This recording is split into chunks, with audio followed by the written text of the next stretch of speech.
calling in from the phone, make sure that you are muted. I think there's somebody who isn't, and I can't figure out how to mute you. Okay, so hi, everyone. Welcome to this week's CMS seminar. Okay, if you are not muted, please mute yourself.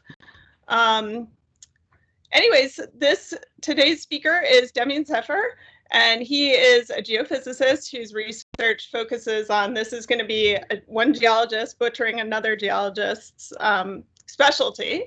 But his research focuses on understanding the mechanics of subduction zones, and especially those that produce megathrust and slow earthquakes. He uses IODP drill cores and borehole observatories to really understand how what goes into the trench, things like sediments, fluids, etc., influence the type of earthquakes that are produced in these systems. So Demian got his BA from Williams, I noticed only a year before I did, but he appears not to have taken any time off to wander around, which I did. He then got his PhD from Santa Cruz and was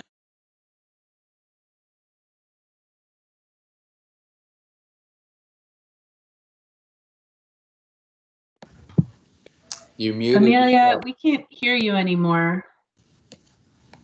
Oh, somebody muted me. It wasn't me, I swear.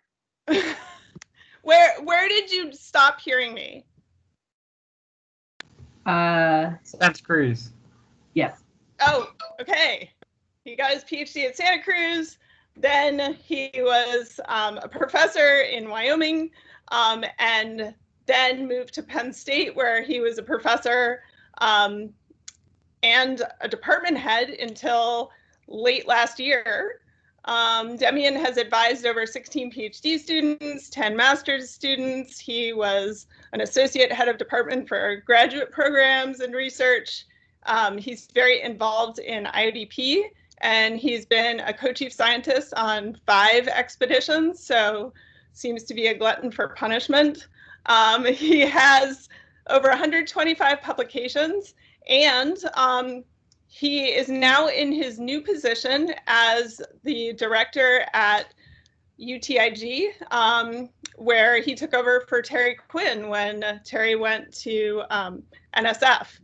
And so Demian is now the director. He is also the Scott Petty Jr. Endowed Chair, and he is also a professor in geosciences at the Jackson School. So he has lots of titles and wears lots of different hats and has just begun in January. And so with that, I am really excited to hear your talk, and take it away. Well, thanks, Amelia, and thanks for to everyone for, well, both for inviting me and for coming out from your bedroom to your living room or wherever you are to hear me talk. It's funny you mentioned glutton for punishment because, oh shoot, is this going to let me do this? Sorry, it looks like my computer's telling me it won't let me show you my talk, but I see your talk. You do? Okay, then I don't know why it's saying it can't. Okay. All right. But good. I see your slides and your full PowerPoint. There you go. Perfect. Okay. It's funny. So I actually feel like being on ODP expeditions or IODP expeditions is much less punishment than being associate head of department. And so maybe a glutton for punishment in other ways, but the drilling cruises are sort of a reprieve from that. Anyway, yeah, I'm excited to virtually be here and tell you a little bit about some of the recent work that we've done offshore Japan, focused on the dynamics of the subduction plate boundary. And I should mention this is a broad collaboration with a lot of folks, students, postdocs, and a lot of collaborators internationally. And I try to mention them throughout the talk, but we'll get going here now. And just for reference, you know, a big part of what I'll talk about is these borehole observatories, which is a part of IODP that certainly the climate community probably hasn't done a lot of work with, but the geodynamics community, it's a big part of what we do in the drilling program. And on the left-hand side is kind of an image of just the top piece of one of these systems being lowered from the drill ship through the moon pool down to the seafloor. And so just to get a sense for the kind of the scale of engineering of these things is, you know, the program can't do too many of these because they're a big investment, but they're one of the few ways that we have to have a presence in the sub-sea floor and to make measurements in real time of what's happening in these active systems. All right, so what I hope to do today is just kind of an outline of where we're headed. I do want to give a little bit of a broad background on what the ocean drilling program has done, broadly speaking, to probe subduction zone earthquake processes. Then I'll kind of drill in, no pun intended, to talk a little bit about some of the work that we've done more specifically with some of the observatories that we've installed to monitor, in particular to monitor strain, so deformation over time in these systems. I'll talk a little bit about our interpretation of some really neat events that were actually not something we anticipated. And these are these slow slip events that really can only be detected with measurements in situ and far offshore. And then in the very last part of the talk, I'll kind of back out and integrate a little bit from not just the observatories, but also other information we have from working on the cores themselves that are collected during drilling to learn about the environment in which these slip events and the slip on the megathrust, the subduction megathrust, take place. So just to get started, this may be I guess maybe old news to some of you, and I see there's a typo in this slide already. It's not the 2013 to 2013 science plan. This is the 2013 to 2023 science plan. So this is the current science plan for the ocean drilling program. It's kind of guiding what the ocean drilling community is doing and what the core problems are for the program. Among the main themes of the program, one of the four pieces of that is something called the Earth in Motion, and this really focuses on understanding processes and hazards through ocean drilling on human timescale. So these include things like hydrothermal circulation event systems at the mid-ocean ridges, but also things like earthquakes and tsunamis at subduction zones. And a little bit more of a historical perspective, I guess, is that, you know, ocean drilling has had huge contributions to understanding subduction zones and plate tectonics, dating back to the first incarnation of the program, DSDP, or the Deep Sea Drilling Program, where, you know, leg 3 of the ocean drilling program actually established, sort of proved the idea of seafloor spreading by drilling on either side of the mid-Atlantic ridge. And so in the early days, a lot of the drilling work was exploratory and testing basic ideas about what trenches are and whether subduction takes place. In the next incarnation of the program, sort of what I call the ODP and the first phases of IODP, up until about 2010, a lot of the focus in these systems was on understanding things like fluid flow and the relationships between fluids and faulting and kind of broad geological problems. It was also the first time that we started installing these observatories to monitor temperature and fluid flow and seismometry in the subsurface in the oceans. And the new program, and in particular the science plan, has a much sharper focus on the hazards part of this and really understanding the dynamics of these systems, and in particular the dynamics of earthquakes and faulting. And so that's really gone in tandem with an increasing sophistication of the kinds of observatories and observations we're making, and that's really where I'm going to focus my talk today. This map kind of shows you some of the focal points geographically where a lot of this work has been done. So, for example, there's some recent work in kind of rapid response to the Tohoku-Oki earthquake of 2011. So drilling went out in 2012, late 2012, to sample the fault zone that slipped in that magnitude 9 earthquake. There's been a huge amount of work offshore central Japan in the Nankai Trough, and that's where I will talk about today. And then I'll mention briefly and maybe show a few images from much more recent work we've done off of New Zealand in the Hikurangi subduction zone, where we've been targeting these odd slow slip events, which are like a magnitude 7 type earthquake, except that they unfold in a way that's completely aseismic and over a period of months rather than minutes. And so just again, a little bit of background. This is probably something that people have seen before in a physical geology class, but a lot of the motivations for the work that I'll be showing you and the installations, the investment in all the drilling offshore Japan, is really to understand earthquakes. And why is that? Well, the San Andreas Fault gets a lot of press because it's in California.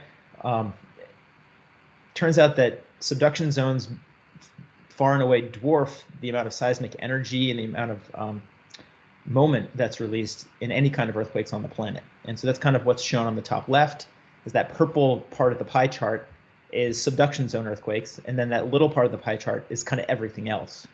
And then in addition to that, another part of this that's pretty important is that if you think about the relative roles of large versus small earthquakes in the process of moment release, and that's kind of the bottom right here, is that if you take the largest 4 earthquakes in the historical record from 1906 to 2011, the 1960 Chile earthquake, the Good Friday Alaska earthquake, 1964, the Christmas time Sumatra earthquake, and the March 2011 Japan earthquake, those 4 events alone are almost half of the amount of seismic energy that was released globally in more than a century. And so that's kind of huge. And if you include the magnitude 8s, the so-called great earthquakes, then you're talking about something close to 3/4 of the seismic energy on the planet. And so a big focus of the work, at least initially, in terms of why we went to Japan and what we were trying to do with these installations, was to monitor the seismic cycle, the stresses, the fluids, the strain accumulation and release during the great earthquake cycle, because that's a place where magnitude 8 earthquakes recur every 100 to 150 years. So it's kind of a backdrop in terms of what the ocean drilling program and our work was trying to contribute. And some of the fundamental questions that we were after with the drilling, in terms of sampling the materials and also the instruments that we put into the boreholes, is to understand patterns of where strain is accumulating and released, ask questions about how big the stresses are that drive earthquakes or that result from earthquakes. What are the properties of the rocks? What are the rocks that are down there, and what are the properties of those rocks that allow earthquakes to occur, or that instead may favor peaceful aseismic creep? And then a number of questions related to the interrelationship between fluid flow and earthquakes. And this is just kind of a cross-sectional diagram to kind of illustrate some of those ideas. And so again, the drilling efforts that we've undertaken really were aimed at understanding these processes related to fault strength, the architecture of the faults, what fluids are doing, how the faults may be slipping or accumulating strain before they slip, and then the role of things like thermally mediated metamorphic and diagenetic processes that change the rocks as you get deeper. So that all kind of led us to this decadal scale multi-drilling expedition effort offshore Japan called Nantroseis, or Nantroseas, depending on whether you like to think of it as the seismogenic zone or something that's seized up and is going to break in an earthquake. And the design of this experiment was to drill a transect of boreholes spanning from the trench and in fact outboard of the trench. And I guess I should stop and ask, can you guys see my mouse when I'm pointing at things?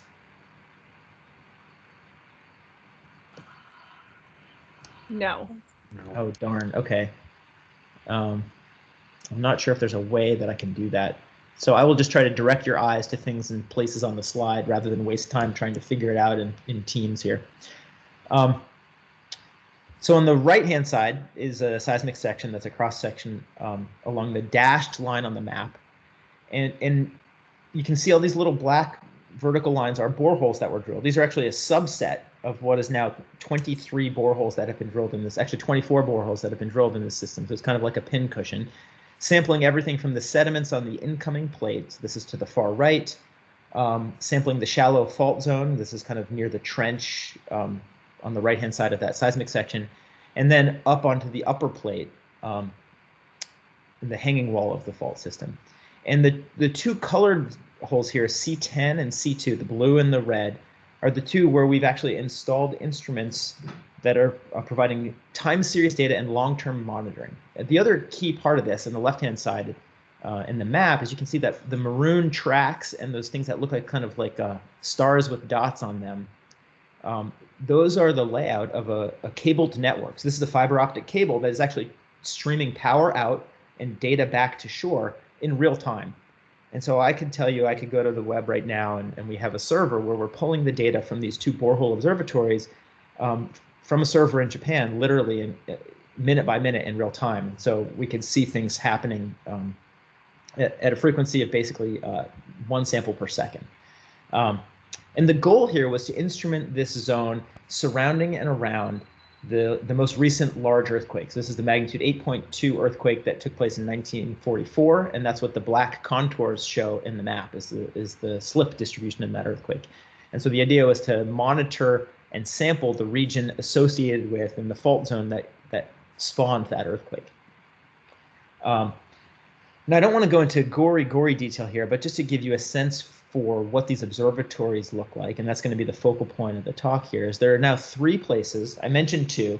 The data I'll show are from the landwardmost, sort of leftmost site in the diagram, and then the central one. 2 boreholes where we drilled the holes, put steel casing to stabilize the hole, and then installed instruments that record all kinds of things in the formation, strain and tilt and fluid pressure over time. More recently, in 2016, a 3rd site was drilled out near the toe of the system, near the trench, site C6. I haven't yet worked with the data from that site, but that is now available too. And so we actually now have 3 sites in a transect across this system. And each of these installations, each of these borehole observatories is a little bit of a kind of different configuration, but I just want to give you a sense for what they look like and how they're set up. So we'll start with this C2G, which is the deepest and in some ways the most complicated of the 3. So zooming in on the seismic section, it's a borehole that penetrates through a sedimentary basin on the top of the subduction complex, or the hanging wall accretionary prism, and then penetrates into the deformed off-scrape rocks of the accretionary prism below. It's approximately a 1 kilometer deep hole. And then the sort of panel B shows the stratigraphic succession in that hole. Panel C shows a very simplified version, actually, of the configuration of that hole. And I guess the key thing to note is basically it's complicated to get in the ground. It's sort of like a ballet of drilling, and requires drilling the hole, then coming out of the hole, going back in and installing a casing. So it's like a steel tube that stabilizes the hole so that the rocks and sediments don't collapse in.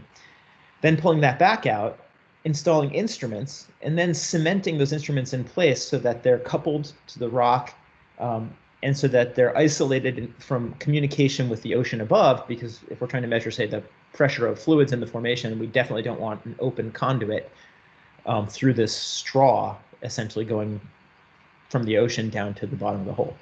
What I'm going to actually focus on is a very simple part of all of the instruments that were in the hole. So in this hole includes these 3 pink dots that hopefully you can see are pore fluid pressure. So these are measuring, literally they're pressure sensors that are measuring the pressure of the fluid in the formation. In the gray cemented zone, there's also a tilt meter, a seismometer, and a strain meter. I'm not going to talk about the data from those because those are actually a little more confusing to deal with, and my Japanese colleagues are still trying to understand the response of the instruments themselves. I'm going to talk about literally the data from the bottommost pink point, and that's pretty much it in this talk, and hopefully convince you that we've learned a lot just from that. And here's just to give you a sense of the scale of these things again. So on the left-hand side, it's very schematic and it's not quite to vertical scale. You can see a break-in scale, but so this is a 1 kilometer deep hole.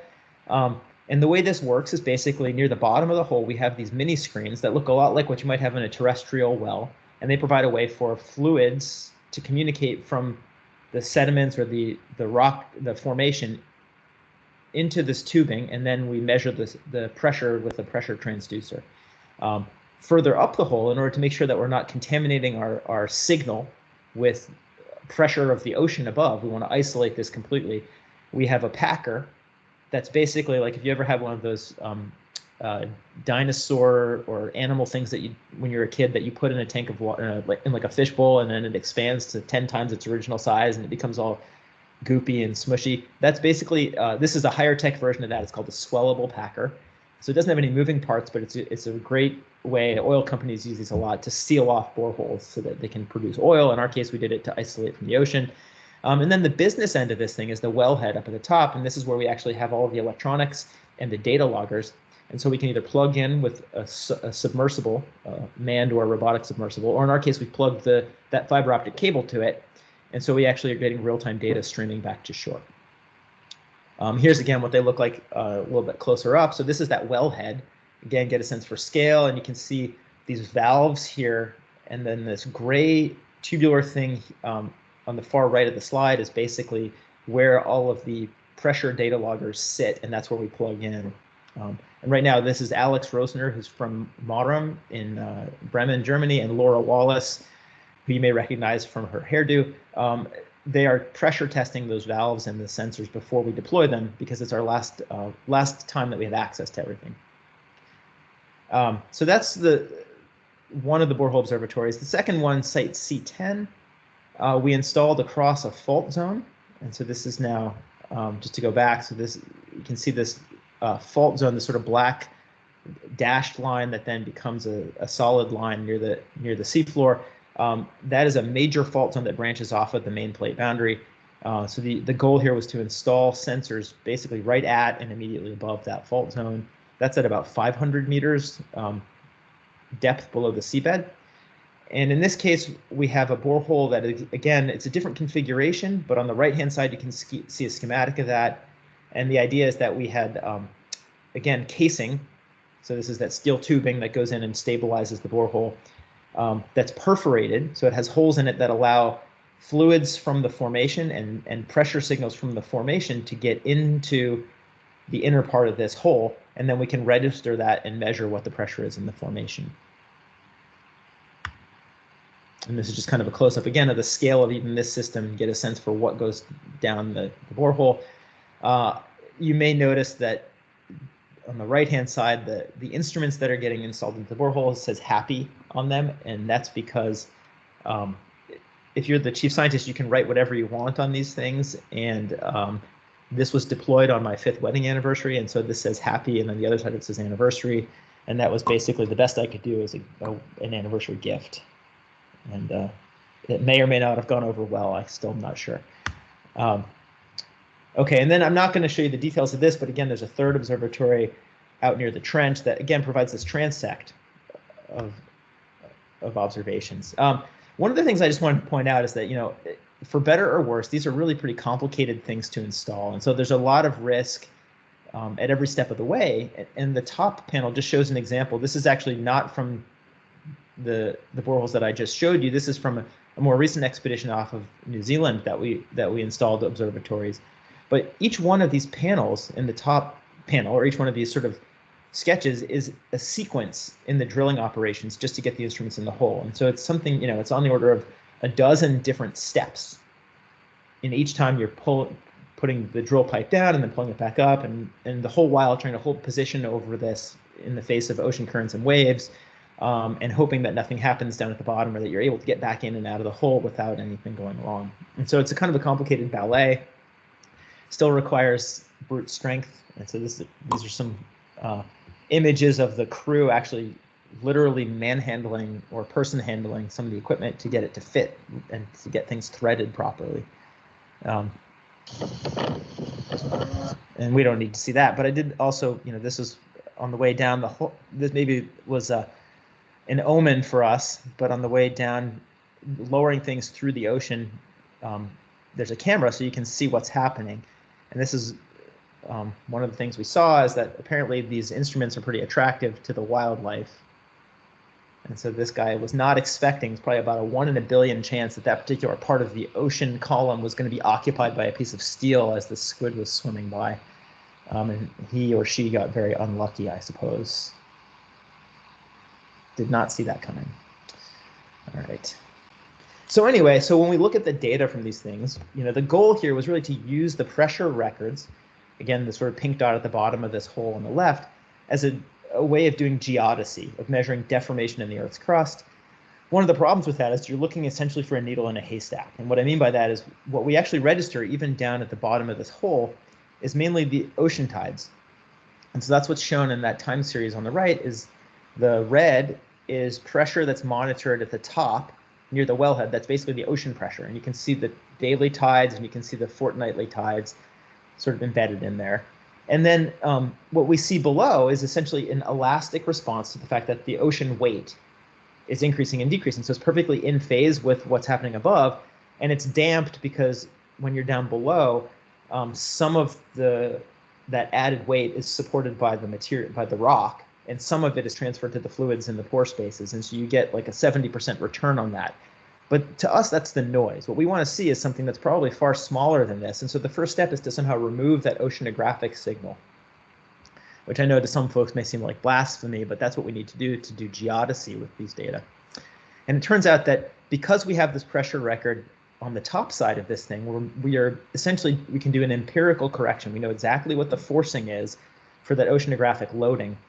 And we simply subtract that off, multiplied by some coefficient that's called the loading efficiency.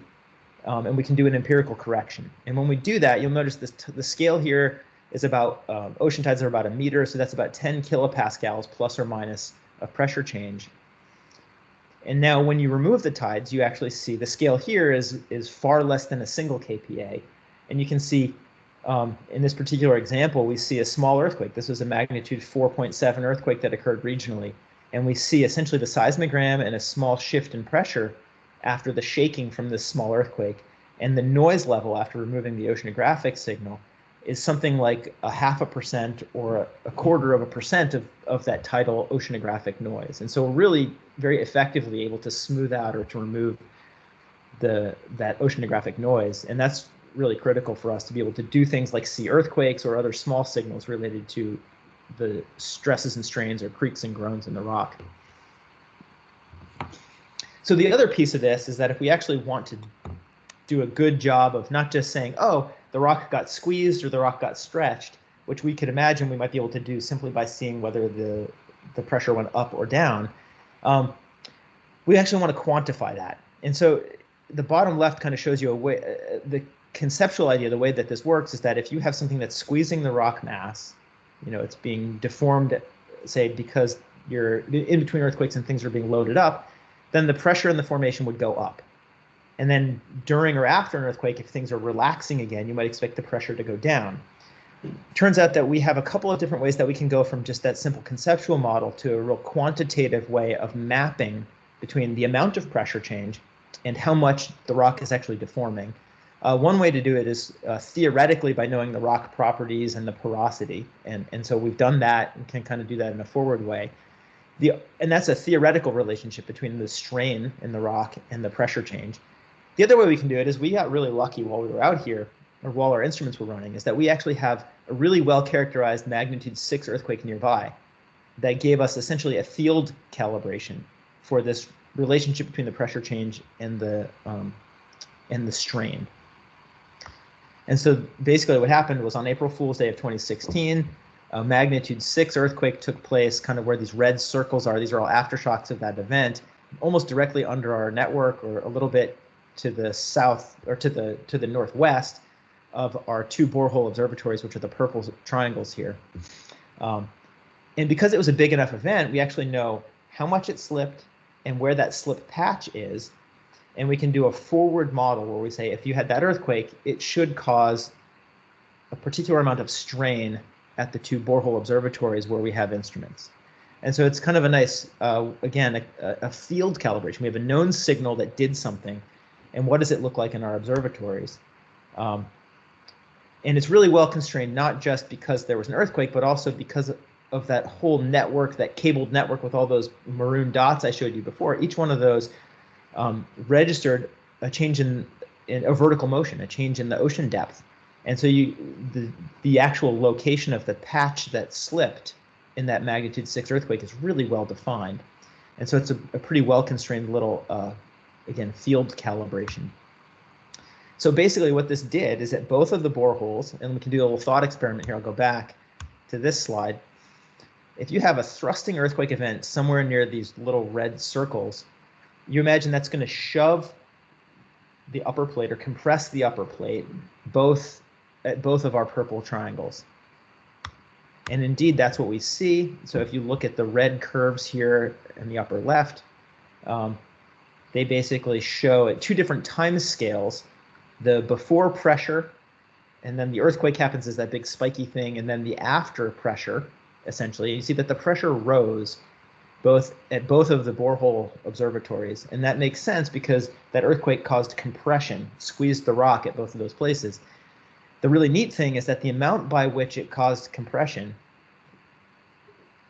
based on the amount of slip and the size of that earthquake, is almost perfectly described by the theoretical conversion that we get from the rock properties. And so it gives us real confidence that this calibration going from pressure to strain or to rock deformation is actually really, we have a lot of confidence that that's pretty accurate.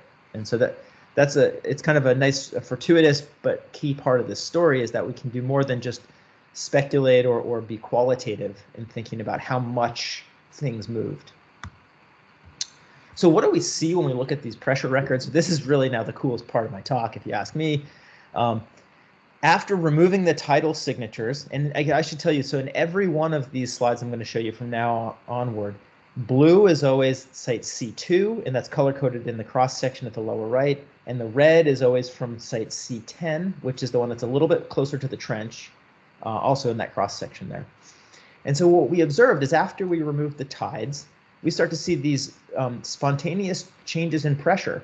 And on the one hand, if you just look at one borehole, for example, the top panel and the blue curve, you might think, well, maybe something happened in the borehole where like things collapsed in around the casing or something funky happened. But these are 11 kilometers apart, and there's essentially a synchronous signal at the two places. And so it has to be some kind of regional event that's causing pressures to change at these two places that are a little over 10 kilometers apart at the same time. In March 2014, we see one of these events that looks like pressure's dropping at the blue site and pressure's rising at the red site. And so something is causing the rock formation, essentially in the accretionary prism, to be relaxing at site C10 at the blue site and being squeezed at the red site. We also see another example in October 2015 that's a little more complicated in its time pattern, and I'll come back to this one in a couple slides. But again, they're synchronous signatures, right? They both start in or around October, maybe October 5th or something like that, or October 8th. And one goes into extension, the other goes into compression. And then one of them continues to be extended or be relaxing over the entire time of a few weeks. The other one has a reversal. So there's a whole series of these that are observed in terms of what I'm calling for now just pressure transients. In some cases, and what's shown in the top left, they're triggered. So a lot of these are spontaneous. They just seem to happen with no real trigger. Others are clearly triggered by earthquakes, like the Tohoku-Oki earthquake in 2011, and that's shown in the top left, which drove both of these boreholes into some kind of extensional deformation or relaxation. And the Kumamoto earthquake of 2016 did the same thing. And that's not shown here, but I'll show you that in a second. So just a sidebar. So, these are strain events or relaxation and compression of the rock mass that's taking place over days to weeks. And so just to back up, I mentioned this a little bit at the beginning of the talk, this idea of slow slip events in the spectrum of fault slip. And so up until about 2000 or 2001, for the most part, the way in which plate boundary faults, or for that matter, the material beneath glaciers or landslides, the way that it moved was thought basically to either be abrupt and catastrophic or to creep along peacefully at some background rate, like the rate at which plates move. And so it's kind of a binary way of looking at the world.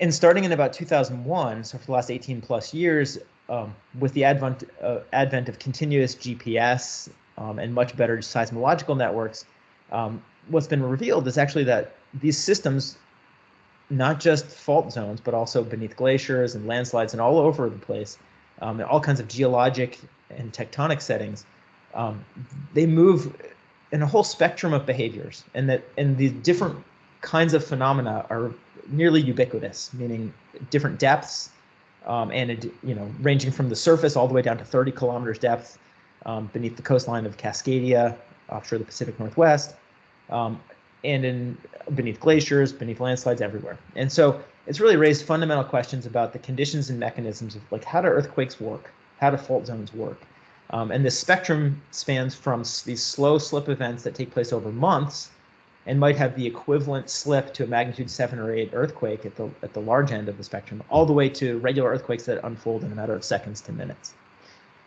And so these are just a couple of examples of places where they've been observed and what the signature looks like. In the bottom left is sort of the famous first example of this offshore the Pacific Northwest in Cascadia. And the title of this paper was "The Chatter of Aseismic Creep." Okay, so if we go back now and think about the interpretation of our strain events, one way to think about these or to interpret them is that if you look now at just the unshaded part of this October 5th, 2015 event, which is kind of one of the more complicated events, so we need to do something that causes the blue site to get pulled apart, to go into extension, and the red site to get squeezed. Now, just as a thought experiment, one way that this could happen is if there is slip occurring, a slow slip event that's on the sort of marked red part of the plate boundary at depth in the lower panel in the seismic section. And if you did that, if that moved, that little patch moved, it would tug on the area behind it and squeeze the area in front of it. And so that would give you exactly what's observed here in sort of the unshaded early part of this event. Well, so how do you get both parts of this system to then go into being tugged on? Well, one way to do that is, what if that slip patch then migrates out towards the trench? If that were to happen, then you would actually begin pulling on both the red and the blue sites, and that's what's observed. Now, if we were fortunate enough that we had observatory out near the trench, which we did not have at the time that this event occurred, we could test this hypothesis further, because we would expect that you'd still have a squeezing or compressional signature at the third site. And so that's really part of the value in looking forward, is having that third site to detect whether things are happening all the way out to the trench or not. So this is an interpretation of what happened in this particular event. And what's really cool is that this interpretation it kind of hangs together. It's corroborated by the fact that in this particular event, there's also tremor that's observed with ocean bottom seismometers. And that tremor, there are a couple of really cool things about it. One of them is, if you look in the top panel here, in the top part of it, not much tremor is really happening until sort of mid to late October, or October 22nd, and then it really kicks into high gear. And at the time that tremor kicks in, that's exactly the time at which the reversal in sign occurs, and when we would expect from our model or our idea that the slip would have basically migrated to this position out towards the trench, right where the tremor's happening. And so it's accompanied by tremor. The timing of the tremor coincides, the timing and location of that tremor coincide with the timing and location of where we think the slip might be happening on the fault zone. And then the third part of this that's totally consistent with this idea of a migrating slip event is that, again, if you go back to that top panel, the y-axis here is position, and that position is basically from southwest to northeast, or from northwest to southeast, sorry, essentially going from landward to trenchward. And hopefully you can see there's a slight slope to the trend of all of those tremors.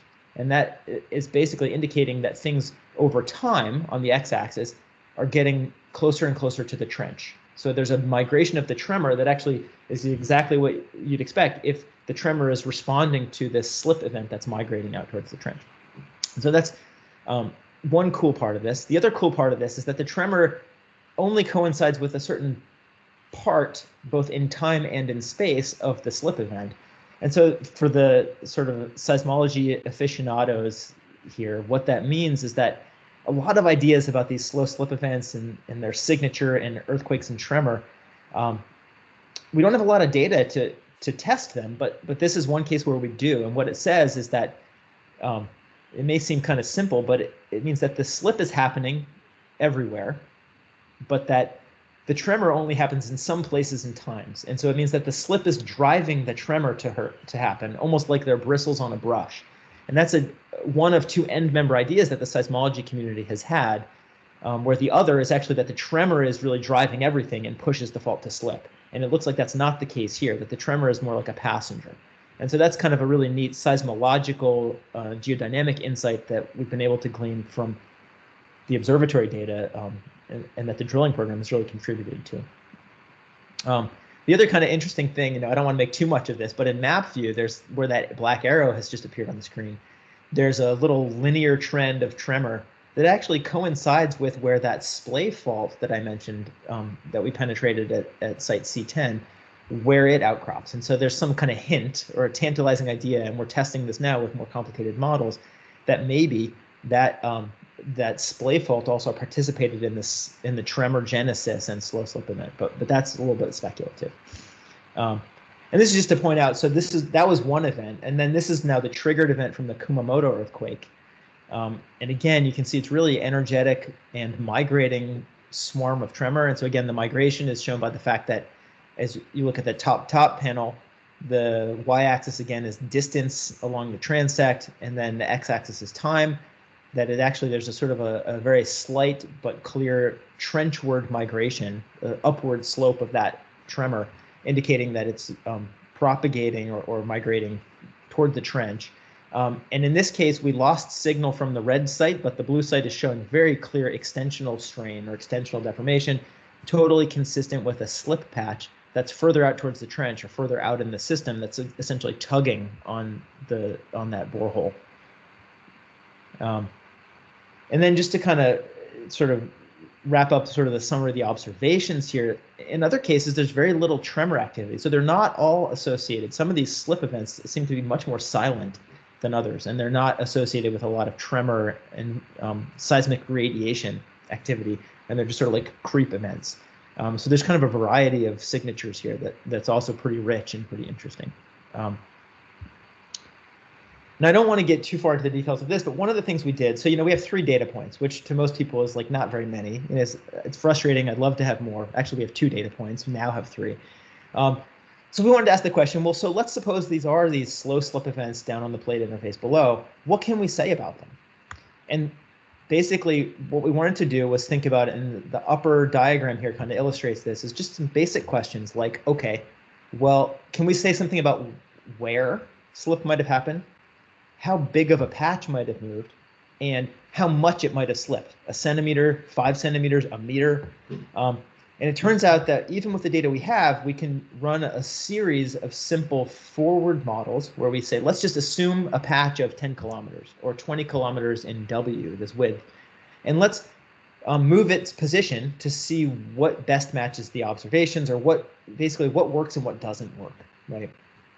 When we do this, there's a fairly robust result that most of the events are centered somewhere around 25 to 35 kilometers from the trench. So basically nestled between the 2 boreholes, but at depth along the plate boundary below.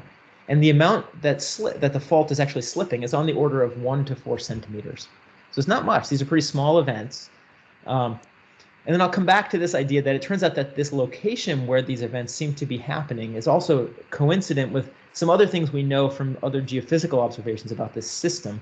In particular, that these seem to be taking place. They're hosted in an area of low P wave velocity, low strength, and probably high fluid pressure, which is consistent with ideas people have about slow earthquakes in general, that they occur in essentially mushy stuff. So when we put this all together, what's shown here now is a timeline of the events and their relative magnitudes, going from over a 6-year period. And what's kind of neat about this is when you put it all together, we see that over the period of the deployment, we have these sort of semi-regular events that occur roughly every year to year and a half. They slip mostly 1 to 2 centimeters. Some are a little bit larger, and in particular, those that are triggered, like the far left is one that was triggered by the Tohoku Oki earthquake nearby, and the 2016 large event was triggered by the Kumamoto earthquake nearby in 2016. Those 2 are the 2 that are largest, and they're furthest out near the trench, and so they forced everything into kind of being tugged. Whereas the spontaneous ones that seem to just pop off every year or so are smaller and are located a little bit further back. But there's this kind of regular occurrence of these events. The slip rates are on the order of a few hundred microns to a few hundred millimeters per day, which is pretty slow. But that's consistent with what's observed in slow earthquakes in other places. And then the other thing that we can start to do with this time series now is say, well, let's sum up how much slip happened over the 6-year period.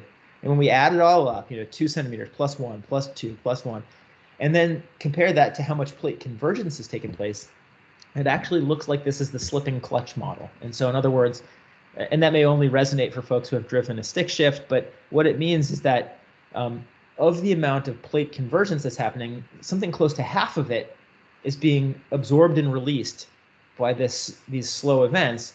And that, of course, really profoundly changes the way we think about the hazard outlook for shallow earthquake slip and tsunamis, because it means that this outer part of the system is acting a little bit like a shock absorber, and it's not able to accumulate strain over long time scales that might then slip in a larger event every 100 years. But it actually seems to be relieving strain. So that's kind of what is summarized in this slide. This is a much larger scale deployment of decadal scale geodesy. And the area in the yellow circle is our study area, and the color pattern here is the degree of seismic coupling or locking. And so the blues here basically indicate partial, roughly 50% coupling. But you can see the control points for this contour map are all the white squares, the small white squares. And so there's basically very little data here, and a lot of what's shown on this map is an artifact of a contouring algorithm. But when we look in detail at that sort of area E, it indeed looks like we are seeing at least half, or 30 to 50% of that plate motion is not locked. Over a 10-year time scale, it's being released, and it's being released in these events every year or two. So on the one hand, that may make people optimistic about a likelihood or a low likelihood of really large slip out to the trench because things aren't being accumulated out there. But on the other hand, the fact that we had these triggering events twice during our deployment suggests that whole outer region is kind of perched near a state of failure and pretty sensitive. And so it could be that if you kick it from behind, even though it's not accumulating a lot of strain energy, it might still slip. And so it's a way of saying, I want to hedge our bets, and I don't want to go to jail like the Italian seismologists and say, don't worry about it, because there may still be something to worry about and we need to learn more. Okay, so I know I'm running a little bit long. I just wanted to very quickly run through some observations that we have. That's sort of the core of the talk, is these cool observations that were not what we expected to see, that tell us a lot about the dynamics of the system. But we also, through integration of the borehole data with lots of other studies that have been done, for example, on samples of rock from these fault zones, we're actually able to say a lot more about the rock properties and the conditions where these slip events take place. And so I just want to lead you through a little bit about what we can say about friction and stress and fluids in this system. And I'll start out by noting that we also have samples that we've collected, and we've done rock friction tests on samples from this actual fault zone from the same transect where the slow slip events or the suspected slow slip events are occurring. And what we do in these experiments is I'm going to skip that, is we just do a shearing experiment, like a shear box experiment, and we slide slide the material against itself basically to create an experimental fault zone. And you can even see in the lower right a little photograph with little slicken lines on that fault zone. And when we do that, we slide it at different speeds to see how it responds. And the idea behind this is that you would expect that, I should back up a little bit to this slide, and I don't want to get too far into the details here, but this middle lower panel, panel B, is kind of a theoretical response to a change in that sliding speed. And the idea is that, and this is kind of all the rage, and it's a framework that the earthquake community thinks about these problems, is that if you have a material and you try to slide it faster, if it gets stronger when you try to slide it faster, that's going to resist fast slip because it strengthens as you go faster. It will suppress an earthquake. If it gets weaker as you try to slide it faster, and that's what panel B shows, something getting stronger as you try to slide it faster. So it's at some baseline in the left-hand side of that, and then it has this little blip as you speed up, and then it gets to some residual state where it's a little stronger than it was before. If you had the opposite behavior where it gets weaker as you try to go faster, well, then it could have a runaway effect where the faster you go, the weaker it gets. Then it lets you go even faster, it gets even weaker, and you can have a runaway rupture. And that parameter, the amount by which it weakens as you try to go faster, is this thing called A minus B, or the velocity rate dependence of friction. So we measured that, and what we see is that on the x-axis, at high velocities of sliding, things get stronger as you try to go faster, which means that it should be stable. It's rate strengthening. The faster you try to slide it, it's like a viscous material. But at really slow sliding velocities, if you try to make it go faster, it actually gets a little bit weaker at those low slip rates. And so this would say that you could nucleate or start something that might become transient and unstable and start to slip a little bit if you're going real slow. But once it gets to some cutoff threshold velocity, sliding at about 10 microns a second, then it should get stronger, and then it should suppress that rupture. Well, what's neat about that is that implies that you could have something that could spontaneously nucleate and be at a slow speed, but it can't get fast, because as soon as it tries to get fast, it strengthens and stops itself. That's what we observe. So the frictional properties or the rheology of the materials are totally consistent, of the real materials in this real fault zone are totally consistent with what we observe geodetically in this system. Another thing that we can do in these systems, because we've drilled this like a pincushion, is we can make measurements as we drill down these boreholes. And as you drill a hole, there are lots of different observations you can make about the way that the well bore, as you're drilling it, is getting deformed or breaking, that tell you about the stresses in the earth. And so we've used a lot of kind of standard approaches to that problem in drilling into the hanging wall deeper between our observatory and the plate boundary below at site C2, for example. And the upshot of that is we've actually been able to develop a stress profile. So now this is depth on the y-axis and stress on the x-axis. And there's a whole bunch of stuff on this plot. The key thing to note is that the black line is the overburden pressure. So that's just the weight of the rock above. That's the vertical stress. So that's one of the three principal stresses. And then the blue region is what we've learned from drilling is the least horizontal stress. And the orange or the pinkish region is what we've learned from drilling is the largest horizontal stress. So if you're in an earthquake generating subduction zone thrust faulting system, you would expect that the pink area would be much larger than the other two because you're driving this whole system by squeezing it laterally. Yet what we observe in this area where slow earthquakes take place is actually that all three of those principal stresses, the blue, the black, and the pink, are really close to each other. And so we're in a condition where the stresses are low, the driving stresses are low, and the difference between the three stresses is low, which is either requires something drastic to happen in between earthquakes to build up the pink to get it bigger and bigger and bigger, and then it fails in earthquakes and decreases again, or that the whole system is operating at a low stress state, which again is something that's consistent theoretically with what people think about slow earthquakes. And then finally, I mentioned this earlier, but we've also done in my group a bunch of work looking at seismic velocities from seismic reflection surveys. So on the bottom panel here is actually a P wave velocity map, where blue is lower velocity and red is the higher velocities.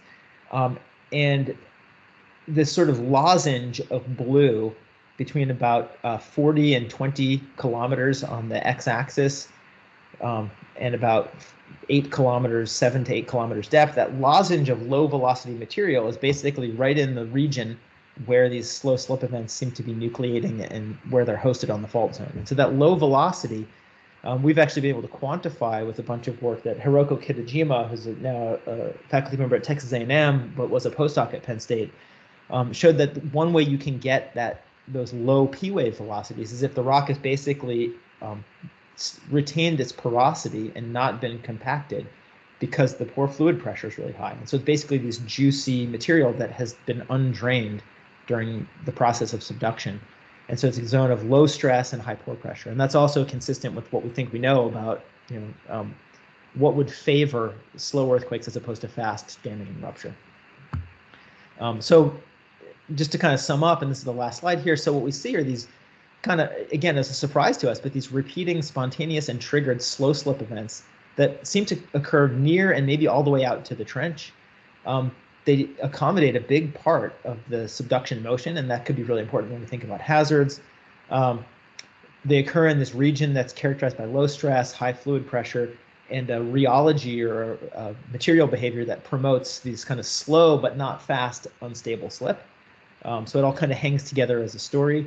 And then the triggering of these events, I didn't really harp on that, but the triggering of these events by regional earthquakes does suggest that the shallow part of the thrust is pretty sensitive to perturbation and might be perched kind of at a state really close to failure because it seems to not take much to get it to move.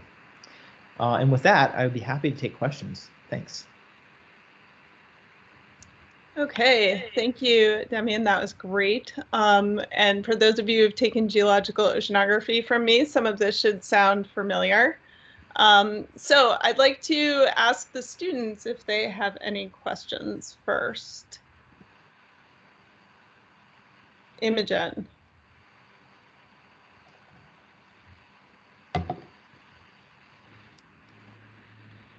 Sorry, I was trying to unmute myself. So this is a question that I'm sure you guys get asked a lot, and it's about whether or not you can predict earthquakes. And so from what I gathered, like, if you're able to use the system to observe these slow slips happening a little deeper, does that then give you some sort of predictive capacity as to when you might have a tremor event? That's a really good question. So, yes and no. So I think what it does is it gives us far greater sensitivity to see anything that's really small that might be like a precursory event. And so without having observatories, I didn't really mention it in detail, but if you look at the magnitude of what we can detect for the deformation, for the strain, it's on the order of nanostrains. So that's a part per billion in terms of change in volume per volume of the rock, which is really sensitive. So it means that being near the source fault gives us more hope that we'll be able to start to see things that are precursory. And that's really the holy grail for prediction. It's not the long-term prediction, like there's going to be an earthquake 3 weeks from Tuesday and it will be a magnitude 8. This is more like it looks like the rock is starting to give, and we see telltale signatures of that something is impending. And that's, I think, more likely to be in terms of quote prediction, where we could do something. Right, yeah, and I think that would certainly be useful in places like Japan to at least have some sort of understanding of like when something might happen. Yeah. And certainly the cabled network, the advantage to that, and really one of the big drivers for funding that in Japan is actually also as a warning network, real-time warning network. So it's not even prediction, but if you have an earthquake that happens that's large offshore, the sound waves travel through the earth at 7 kilometers per second approximately. And the S wave is going to follow that. So you have like 10 minutes before shaking really starts, and then maybe an hour before a tsunami hits. Mm-hmm. But if you can sense it right away out near the source, you can send a signal at the speed of light back to land, and you can gain yourself on the order of 5 to 10 minutes, which is actually huge in terms of being able to get to cover, in terms of stopping trains automatically, that kind of thing. Right. Cool, thank you. Okay, Naha? Yeah, I just had a question about how we were able to determine that the slow slip events drive the tremors. Yeah, so it's basically that we see there. It's a lot of it is, let's say, there's a logical argument there, right? But the first part of it is that sometimes there's slow slip events that are not really accompanied by tremor. That's sort of part A. The more convincing argument to me is that based on the signal we see in the observatories for some of the other events, they occur. Much of the event is actually occurring in a place and a time when there's no tremor, and then the tremor pops up only in certain places in certain parts of the slip sequence. And so if the tremor was driving it, you'd expect the tremor to accompany it throughout its whole spatio-temporal evolution. But so it's essentially the sort of time sequence of it, that the slip is happening for a week, and it's not until that slip reaches a certain part of the fault system that it then looks like the tremor kind of pops off. The third part of it, which I didn't emphasize, but it's also important, is that if you take the total moment and sum up, it's tedious effort, but add up all of the moment from all of the tremor, it's 3 orders of magnitude smaller than the moment of the slip event. And so it's kind of hard to argue that it's basically the tremor is the slip event, because it's only about 1,000th of the motion.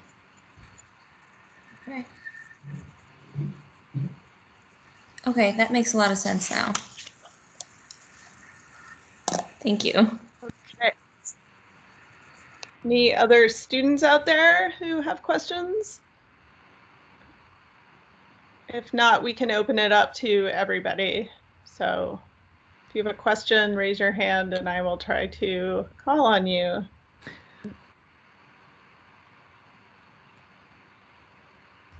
Or just chime in. Boris. Yes, it's a very interesting talk. I'm a fluid dynamicist, so I have a fluid dynamics question to you. You're talking about very slow velocities, but how about effect of Earth rotation? Does Coriolis force have anything to do with redistribution of pressure and triggering events and redistribution of the triggering events? It's a Coriolis force, you said? Yes. So this is in the solid Earth, in the pore spaces, where the pressures over the time scale of the event is basically an untrained response, and so the fluids aren't actually moving; they're just serving as a passive marker for whether the rock is, if the spaces between the grains in the sediment are being collapsed or being relaxed. So it's sorry, you were talking about fluid motion a lot of times, and there is some motion. It's not very, it's low velocities, but there is still some motion. And the Coriolis force, of course, it's small, but it acts over a very long time, so it can have some cumulative effect. Yeah, I don't know that that's something we've thought about in the subsurface in the rock mass. It would be, I guess, so there's not, this is motion of the solid material that we're talking about, and the fluids. Well, it's solid, but it's also liquid. I almost ask you if it's a Newtonian fluid. Of course, it's not Newtonian fluid.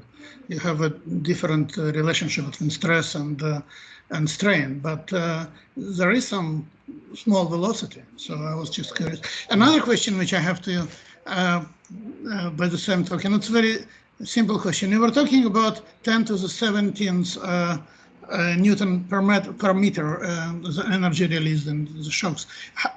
In terms of the Hiroshima atomic bomb, how many of those bombs it will be in this number? I think about 100. If I remember correctly, that 10 to the 15 versus 10 to the 17. That's it. Yeah, I mean, this is, it's slow, but it's a patch that's something like 20 kilometers by 20 kilometers in size. And then what governs the amount of energy that's released is that size of the patch, and then the rigidity, the stiffness of the material. That's basically like the strength of the spring that's being loaded and then released. And so it's slow, but it's a vast event. Okay. All right. Well, okay. Thank you. Okay. Any other questions for Demian? Imogen. I have another one, sorry. So you mentioned that a lot of the deformation is accommodated on those splay faults that are coming up. And I wondered, could there be any change in those rock properties through time that would change ruptures on those faults from being seismic to aseismic? Could be. The timescales that we think that would take place over would be kind of the 1,000 to 10,000 year timescale or longer. So these would be related to either diagenetic processes or to juxtaposition of things that are different as the cumulative displacement on the fault grows, rather than something that happens, over a 10 or 20 year timescale. That's not going to change the rock properties. But there's some evidence, for example, that, at some point, we don't know when, but probably many, many, many earthquake cycles ago, these areas that are behaving in a way that slips slowly now have hosted earthquakes in the past. So there are, for example, evidence of frictional heat generation in terms of organic matter maturation that's just local in the fault zone. And so that requires heating it up, which in turn requires it can't be slow. It has to be rapid slip. And so there's kind of a geological, like paleoseismology evidence for that at some point in the past. So the rock properties, something is changing over time, but the time scale for that is probably, tens of Ka rather than. Yeah. I actually have a friend who worked on that for her PhD, like looking at biomarkers and fault zones. So I know a little bit about that. Genevieve Coffey is her name. Yeah, no, I know Genevieve. Yeah. Yeah, that's a really interesting area of research. I think it's pretty new. Okay, anyone else?